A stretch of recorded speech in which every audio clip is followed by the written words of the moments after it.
la mia gioventù si è passata in due tempi. Un primo tempo sono nato a Marsiglia, sono stato a Marsiglia fino a 10-12 anni, che mia mamma come sei corsi per tutto il continente a campare, perché qui sicuramente per diverse ragioni, ma qui che la vita era più complicata, per trovare un lavoro e per campare.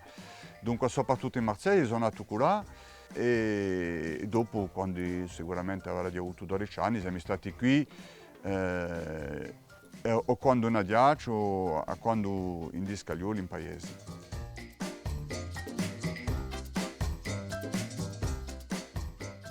Ti posso parlare di quando noi voltavamo qui per vacanze con gli amici, che lui si giocava in cicoletti, che lui si partiva in damati, in rotta, in scogli, e si giocava con quelle carrozzine in plastico per le valate a fondo.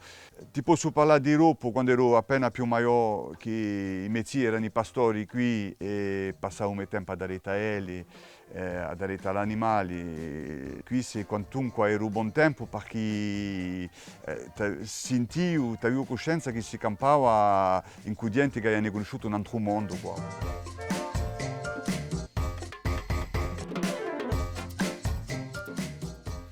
Boh, regretti non lo so, uomo è sempre, ha sempre la nostalgia, dunque sicuramente c'è anche la nostalgia di quest'epoca qui, nostalgia di chi? Nostalgia di vecchi sicuramente, perché ti dico, mi campato a mia gioventù con uomini che sono nati nel 1910, 1920, dunque quando lì mi parlavano di un tempo che era, mi pareva meraviglioso.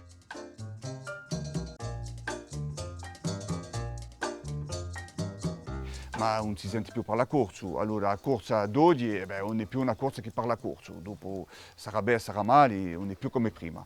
Mentre io a 14 anni si scontrava qualche sia in campagna, si parlava sempre corso, non si parlava mai francese.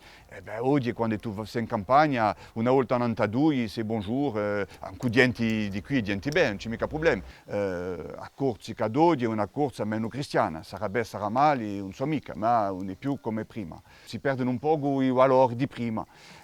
Anche se non problema di resistere e che se quantunque non è mica tutto perso.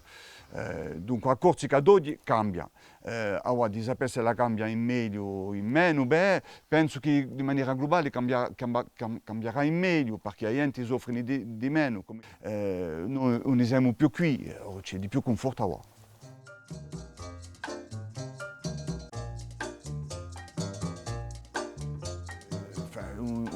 L'idea non è mica di moralizzare, ma è da ricordarsi dei noi inimi, di sapere dei noi inimi, di cercare di mantenere il buono che ci ha imparato i vecchi e dopo di lavorare e non credere mica che le cose vengono da cielo. Non c'è mica aspettato dai politicanti, non c'è mica aspettato dallo Stato, ciò fa noi, ciò che noi pensiamo buono, ricordandosi di come erano i vecchi, in un filo della nostra storia, di un spirito corso.